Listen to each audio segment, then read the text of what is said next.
Right, so last time we spoke, I mentioned I'd make another video from Vegas before leaving.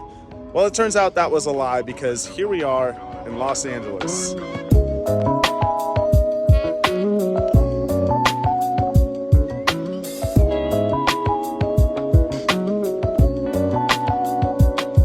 Right, so this is the Bicycle Hotel and Casino, and the reason I'm here is because between today and tomorrow, I'm playing two different live stream sessions of 2550, probably 2550 100, let's be honest. And they're gonna be some big games. Today, Thursday, Garrett is gonna be in the game, so this will be my third time playing against him, I believe. Tomorrow, Friday, I have no idea who's playing. But either way, seems like it's gonna be a fun couple of days worth of poker, and I figured why not bring you guys along for the ride. That's pretty much all I got to say. It's enough talking. Let's get inside and play some cards.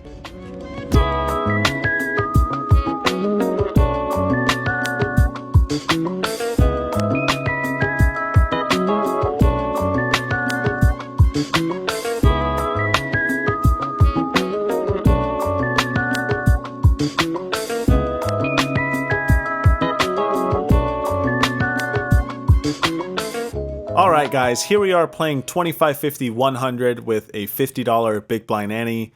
I start off with $50,000 and get involved early on with ace queen. There's a raise to 300 from late position before I make it 1200 from the big blind. My opponent makes the call, so we're off to a flop of 954 with two spades. On this type of board, I think betting big is the way to go, but this time I check it and he bets 1300. With ace high and the queen of spades, I'm not going anywhere just yet, so I call, and we see the deuce of spades on the turn, bringing in a possible flush. I check again, and this time when he bets, I fold right away.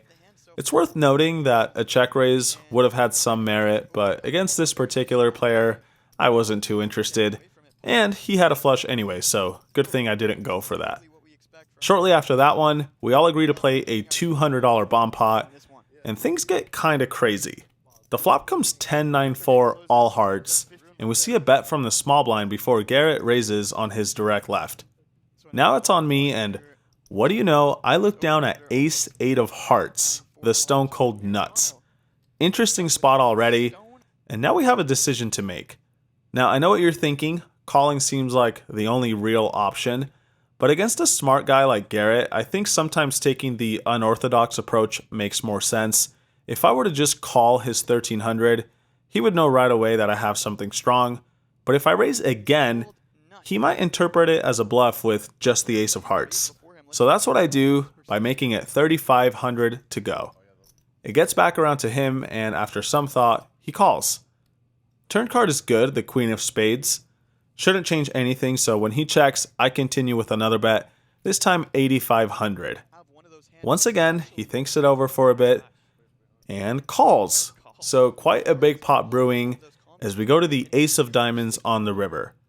He checks, and with only around a pot-sized bet remaining, my decision is pretty easy. I announce all in, but sadly he folds right away. I will say in the few pots I've played against Garrett since entering these live streams, I've gotten very lucky. It seems I almost always have the winning hand, which I'm obviously fine with considering he's a much stronger player than I am. But I know it can't last if we continue to play together. Anyway, with that rant aside, we move on to a much less exciting hand where someone opens the button, Garrett makes it 1500 from the small blind, and I'm in the straddle with ace-jack. Against an opponent who doesn't only re-raise with premium hands, I think ace-jack is a good candidate to sometimes bluff with, so I make it $4,000 to go.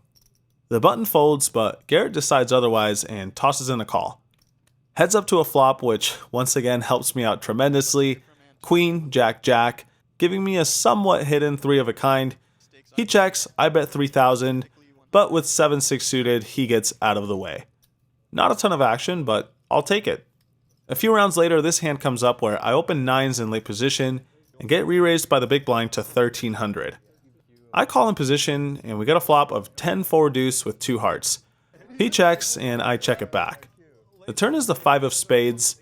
He checks again, and for a second time I choose to check, thinking that we're either beating ace high or getting trapped by a bigger pair. The river is another 4, and for a third time, my opponent checks. Now, I think it's likely he's got ace high, so I elect to bet small, hoping to get hero called. But after a few moments, my opponent decides to check raise all in for slightly over $4,000. I know the graphic says a different amount, but it's wrong this time. Anyway, this seems really strange to me. On one hand, why would he check 3 times with something strong when I could easily check it back? But on the other hand, this seems like a ridiculous spot for him to attempt a bluff, especially against someone who doesn't fold too often, and he knows that. So, yeah, I felt like it was a really close one, but after a while, I end up making the incorrect play and folding. Right on cue, my opponent shows 7-deuce offsuit. A very cool bluff by him. Nice hand. Next, this hand goes down where Barry Woods opens in early position, gets a caller on his left, and I look down at pocket 10s on the button. Good enough to raise, I think, so I bump it up to 1,300, and both players make the call. 3 of us going to a very nice flop of 10-8 deuce with 2 diamonds, giving me top set. Action checks to me. I have a strong hand, so I'm gonna bet. Pretty advanced strategy, right? Barry calls, but the other guy folds, so 2 of us going to the 5 of diamonds on the turn. Not the best card, as it does introduce a flush possibility, but my hand is still too good to not bet, so I put in $3,000, right around half pot. At this point, Barry has like 12,000 remaining, and decides all of it is going in the middle. Well, if he's got a flush, God bless him, but I'm not folding. Plus, he probably would check raise on the flop with a flush draw, at least sometimes, so I'm not too worried about it. I toss in the money, he asks to run it twice, I say no problem, and we end up winning against ace 8. Nice. In the next interesting hand, there's a raise from early position. I call in late position with 10-9 of clubs, and we get 2 more calls from the button and the big blind. 4 ways to a flop of king jack 9 with 2 diamonds. Action checks around, and we turn a straight with the queen of spades. This time the big blind leads out for $600. Initial raiser folds, and it's back on me. As far as I can tell, this bet from the big blind indicates either a flush draw or a straight, so I don't really see the point in raising. I call the 600, and the button folds. Off to a river, which is not great, the deuce of diamonds, and on top of that, the big blind fires out for $3,000. It seems clear now that I'm either up against a flush or another straight, and calling to chop or lose doesn't sound too appealing, so I just let it go without much thought. Shortly after, Garrett raises the button, and I'm in the small blind with ace 7 suited. With the big blind ante in play, I think this hand could go either way between raising or calling. This time I just call, and so does Eric Hicks in the big blind. 3 of us going to a flop of 10-4 deuce with a flush draw. Action checks around, and we see the 7 of spades on the turn, giving me a pair while also introducing a second flush draw. I choose to bet small, $300, and now Eric raises to $1,300. Garrett folds on the button, and now it's back on me. Well, let's see. If he had a 10, he would probably just call my bet instead of raising, and I guess he could have 10-7, but seems unlikely since I have a 7 myself. So I think his raise represents either pocket 4s, pocket 2s, or most likely a draw that he's playing aggressively. With that in mind, I make the call, and we're off to the ace of spades on the river. Despite now having 2 pair, I don't really love this card. I would have much rather seen another 10 or something, but here we are. I check this time, and Eric now fires out $4,000. Really annoying spot for me, because I still beat missed hearts or a missed straight draw, but I lose to any spade draw that he could easily have after raising on the turn. So it's kind of a guessing game, but I only have to be right like a third of the time, given his bet size, so I end up calling, and we lose against Queen 7 of spades. Anyway, that brings us to the end of this session, but let's fast forward 24 hours to Friday, the following day, where I returned for some more 2550. Once again, I sit down with $50,000, and we get a fun hand to start the night as Lynn straddles to $800. Action folds all the way around to me, and I make it 2,000 with ace-9. Then, Lynn announces all in for 6,000. I quickly make the call since this is technically like 7 big blinds or whatever, but it turns out we're in much better shape than I thought anyway, as she announces Jack-Deuce. She asked to run it twice, I happily oblige, and we're off to the races. We win the first one with ace-9 on the board, but on the second one, she turns a straight. However, the river puts a straight on the board, which means I win 3/4 of the pot, and we're off to a decent start here on day 2. This next hand is also a doozy, as it folds all the way to me in the straddle with Queen-5 offsuit. There's a double straddle on, and I choose to raise with this garbage in hopes of taking it down. I will say, against some players, I would limp all my hands when playing blind versus blind, but in this case, I obviously didn't, and after he calls, we go heads up to a flop. Turns out, I get instantly rewarded for raising a bad hand, as the flop comes Queen, Queen, Deuce. Wow. I bet small, and I'm happy to see my opponent calls. The turn brings in a flush. Now I think checking or betting are both fine, but I check, and now AJ bets $1,000. I take a look at his stack, and he's only got like 2,000 behind, maybe a little more. So I decide to just get it all in there.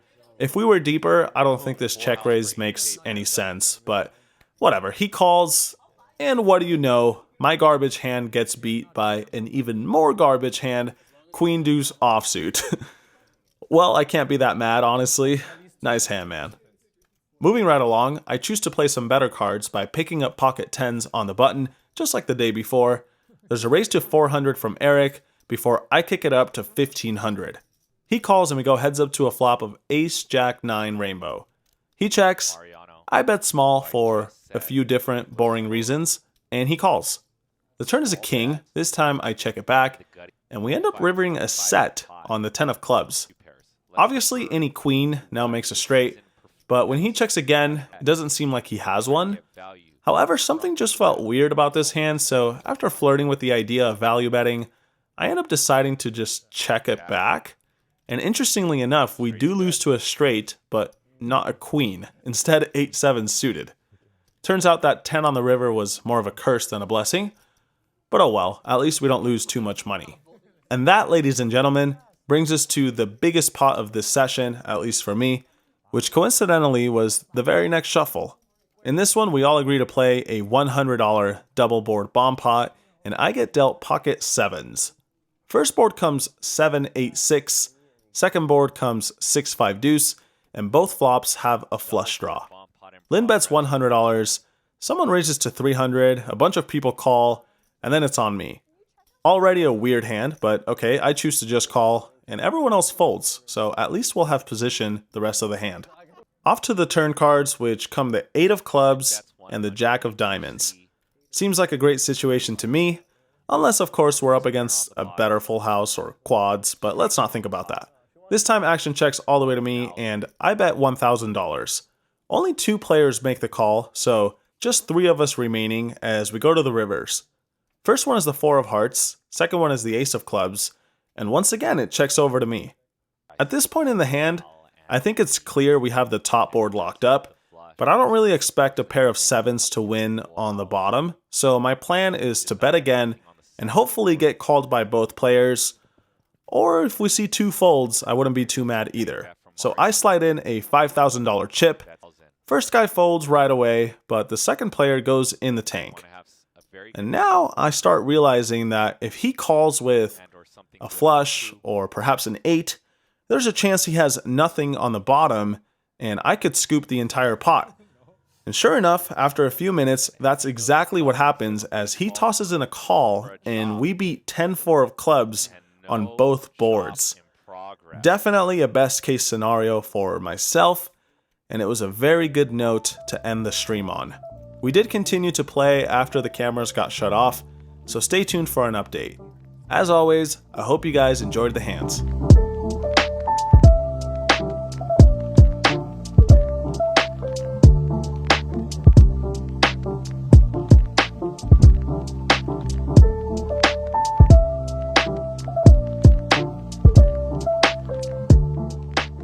Okay, so I really hope you guys don't get too mad at me, but despite the stream ending like 6 hours ago, maybe 7 hours now, we continue to play well into the night. I think it's like 1 in the morning right now.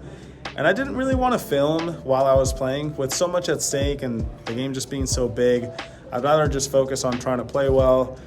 Hopefully you guys can understand that, but thank God I did, because I ended up winning just shy of $45,000 over around a 12-hour session. So a very long day, but a very good day. During the stream, not a lot happened, but as soon as the cameras got shut off, I played a bunch of big hands. I had ace king versus queens. That was a big pot. I had jacks versus ace queen. I won that one as well.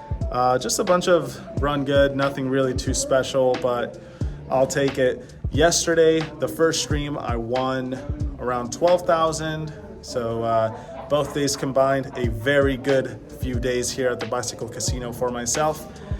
And you know, even though I didn't film every single hand, I hope you guys still enjoyed the video. But anyway, that's it for today, guys. As always, thank you for watching. Thanks for the support. And until next time, good luck at the tables. Peace.